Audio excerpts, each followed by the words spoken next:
My last video, a whole bunch of veterans called me a liar. So let me repeat myself. If you are getting disability and you are working, the Trump administration wants to take that away. If you get 30% disability and below, the Trump administration wants to take that away. Now, I have receipts. I posted a Substack article of a Senate hearing of Senator Blumenthal specifically asking Russell Vought, the director of OMB, these exact questions, and he refused to answer. And we all know when a politician refuses to answer, that answer is not good for us. Russell Vought proposed cutting $137 billion from the VA, mostly taken from disability benefits from veterans that served in Iraq and Afghanistan. That's the reality of the situation. At some point, you're going to have to deal with reality. I'm CFH Unfiltered Combat Veteran and former sniper, and I will be in Washington, D.C. on D-Day, June 6th, rallying for veteran benefits. So come support us. The beer's on you.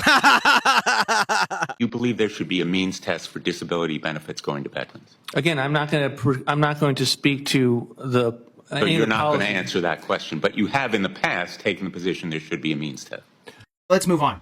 The report also proposed cutting disability benefits for VA ratings that were less than 30%. Again, that would be horrendous for many veterans. The other part that was extremely concerning was conditions that aren't directly related to military duty. Now, there's two possibilities in that statement. One is no secondary conditions.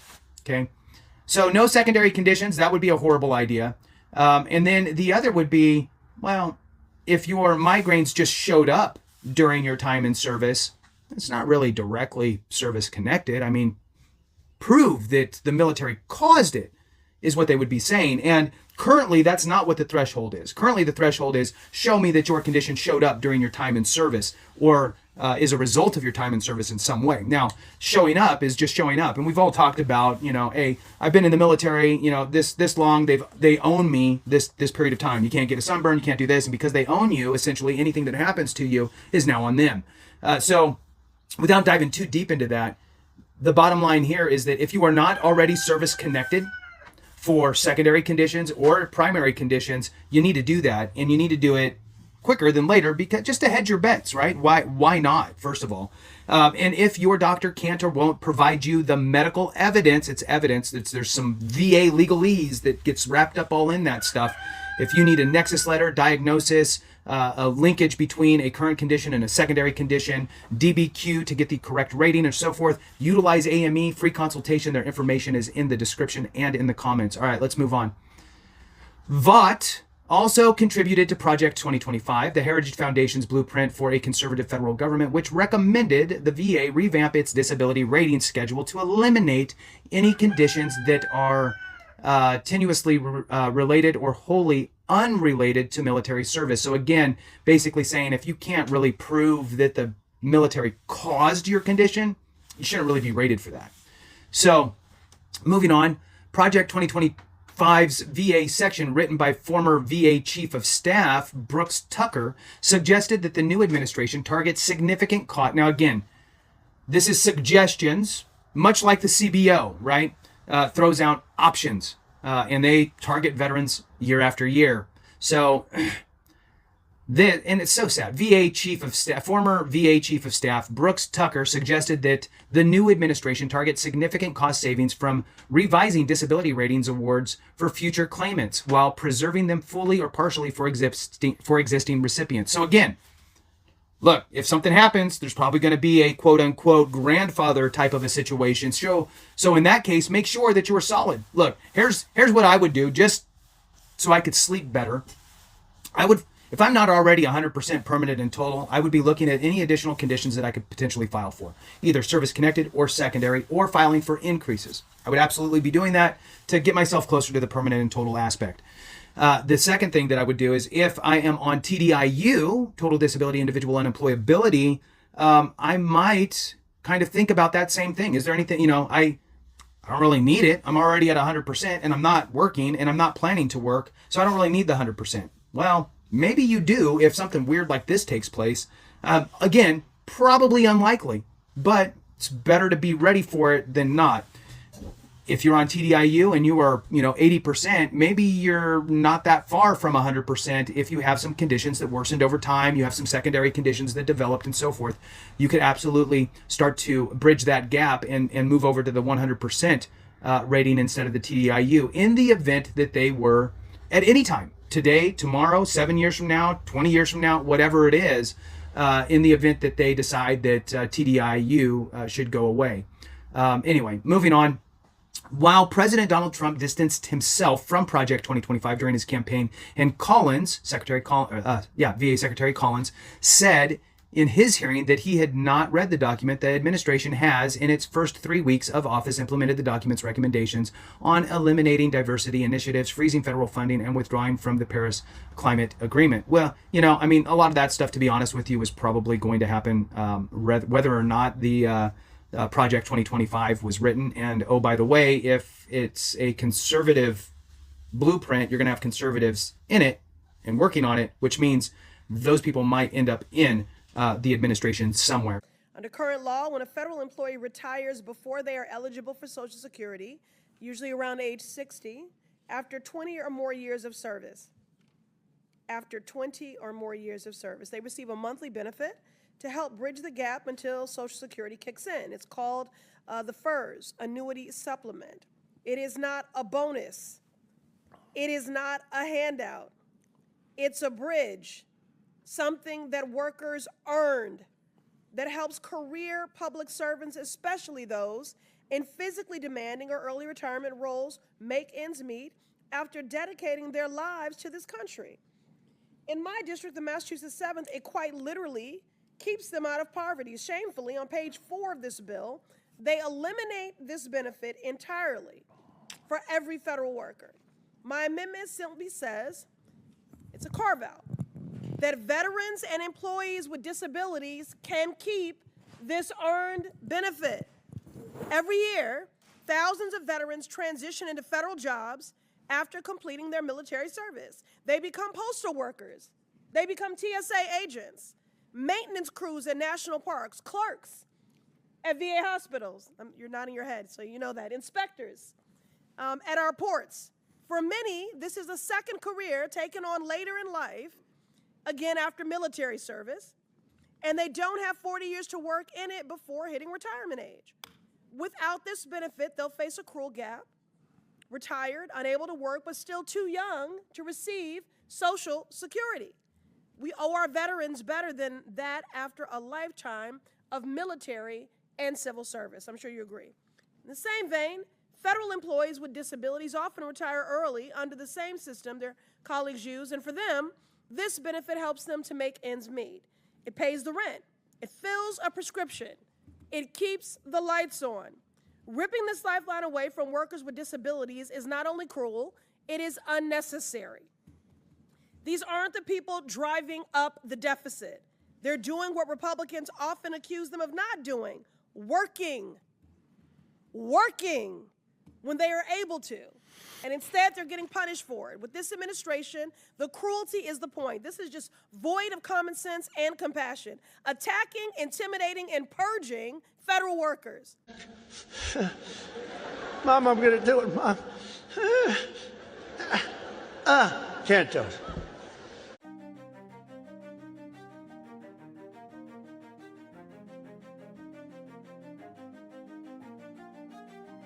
The first time ever, Kelly sets the record straight with on-the-record confirmation of a number of damning details about Donald Trump from background sources, including from a 2020 Atlantic story reported with unnamed sources by editor-in-chief Jeffrey Goldberg, including the stunning detail that Trump turned to Kelly on Memorial Day at Arlington National Cemetery in 2017 and asked, "I don't get it.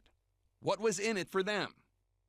This is Kelly confirming on the record stories of Trump insulting Senator John McCain and former President George H.W. Bush because in Vietnam and in World War II, respectively, the former aviators were shot down. Kelly describes Trump as, quote, "a person that thinks those who defend their country in uniform or are shot down or seriously wounded in combat or spend years being tortured as POWs are all, quote, suckers because, quote, there is nothing in it for them.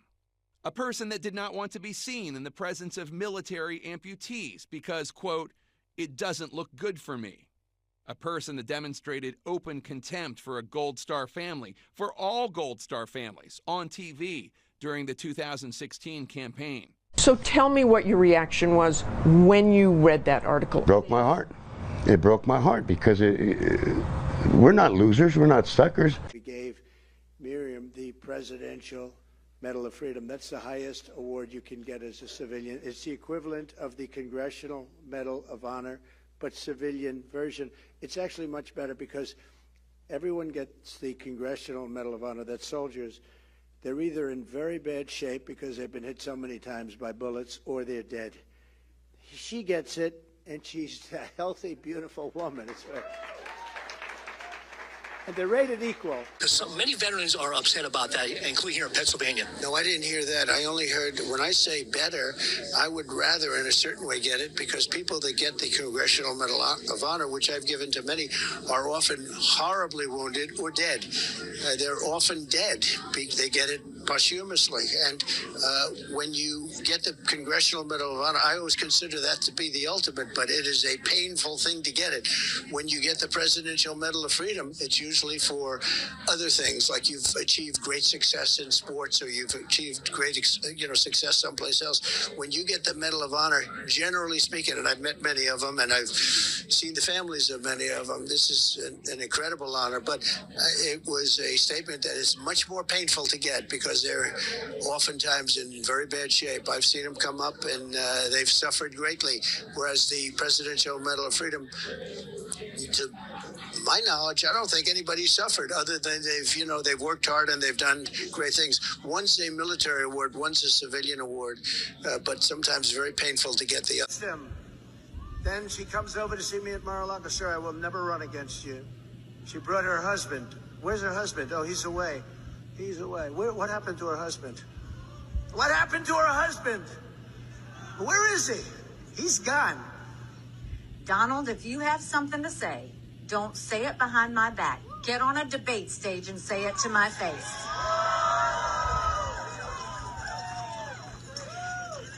I am proud of Michael's service. Every military spouse knows it's a family sacrifice. But if you mock the service of a combat veteran, you don't deserve a driver's license, let alone being President of the United States. Hey, Brad. Unfortunately, 4 military service members were killed in Lithuania during a training exercise. Yet, we hear nothing from the White House. I just wanted to get your thoughts on that. Shocking, right? 5 times. 5 motherfucking paid for by his Nazi fucking father, Fred. So he didn't have to go to Vietnam. But his personal Vietnam was avoiding STDs because the motherfucker doesn't wear condoms.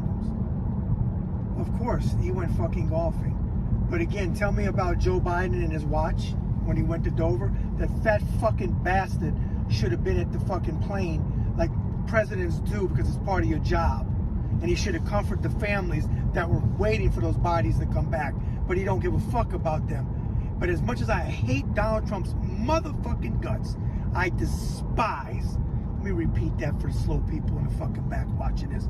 In other words, the DMMFVs, dumb maggot motherfucking veterans. You motherfuckers think that this bitch cares about you. You so fucking stupid with your 2 fucking teeth, your 0 brain cells, and your fucking service that doesn't mean shit, because you took a fucking oath to the Constitution like I did, raised my fucking right hand several times over 20 years and 28 days, and whether you did 4 years or fucking 14 or 24, you fucking took the same oath that I did to defend this fucking country against enemies, foreign and fucking domestic.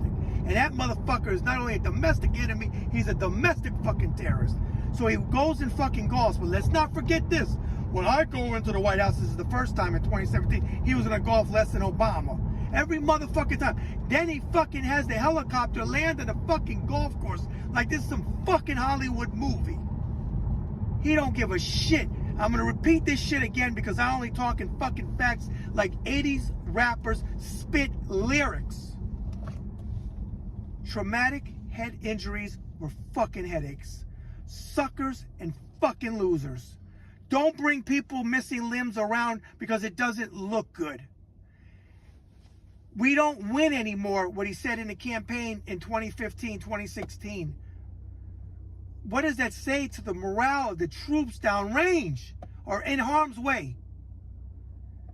Took 2 fucking Purple Hearts from 2 sorry-ass motherfucking Vietnam veterans who their service, okay, which did mean something, doesn't mean shit. And he had no problem taking them, talking about he always wanted one. Said Miriam Adelson got the Presidential Medal of Freedom, who was Sheldon Adelson's widow, a rich fucking billionaire who donated tons of money to that fucking rotten cocksucker, and said the Presidential Medal of Freedom was more important that he gave it to her than the Congressional Medal of Honor because those troops were either messed up, lost limbs or whatever, or died. Are you fucking kidding me? He went and fucking golfed. Went and fucking golfed. Fuck him. Fuck that lush drinking motherfucker Petey, and who's the Secretary of Defense. Fuck everybody in his administration that harassed me, Robert fucking Kennedy. Oh my God. His fucking voice is like fucking nails on a chalkboard. Fuck Tulsi Gabbard. Fuck Kristi Noem. Fuck Little Marco. Fuck Linda McMahon. Who the fuck am I missing? There's so many shitty ones. Caroline Levitt. That motherfucker, 27 going on 57, that bitch couldn't tell the truth if they fucking paid her to tell the fucking truth. She would. She married Sarah Suckerby fucking Sanders, looked like a fucking honor student telling fucking the truth. And the rest of his fucking shitty fucking administration. Fuck Donald Trump. Fuck you even more for voting for him and standing by him and making excuses for him, from his fucking tariffs to his fucking lies to his fucking disrespect for the United States flag that he hung twice at Seaback. Fuck him. And this veteran hates his motherfucking guts, and I hate fucking MAGA. And to every motherfucking tree-hugging fucking liberal out there, and there's not a lot, but there's some, that say, we need to reach across the aisle, and we need to fuck you today, tomorrow, along with them, because I ain't reaching shit. I'll reach these nuts before I fucking reach to fucking talk to some fucking MAGA. They're garbage. And that's how fucking pissed off I am about that, because I do care about the fucking military. He's right. And fuck anybody that still fucking supports him in the military. And active duty, shame on you, though I know you can't speak out. But you motherfuckers that do and support him, you deserve to get whatever the fuck you get to. Starting to think about maybe some of those veterans who worked for the federal government and maybe what the administration can do to at least help salvage their lives? Well, as you know, we care about veterans tremendously. I mean, that's something the president has always cared about. Anybody in blue, anybody that serves this country. But at the same time, we have taxpayer dollars. We have a fiscal responsibility to use taxpayer dollars to pay people that actually work. That doesn't mean that we forget our veterans by any means. We are going to care for them in the right way, but perhaps they're not fit to have a job at this moment or not willing to come to work. And we can't, I wouldn't take money from you and pay somebody and say, sorry, they're not going to come to work. It's just not acceptable. What would they know? Donald Trump said that he was going to rename Veterans Day. Disabled American veterans just said no. That was their entire press release. Their statement on the proposal to rename Veterans Day was one word, N-O, period. Proud to be a life member of Disabled American Veterans. They actually stand up for our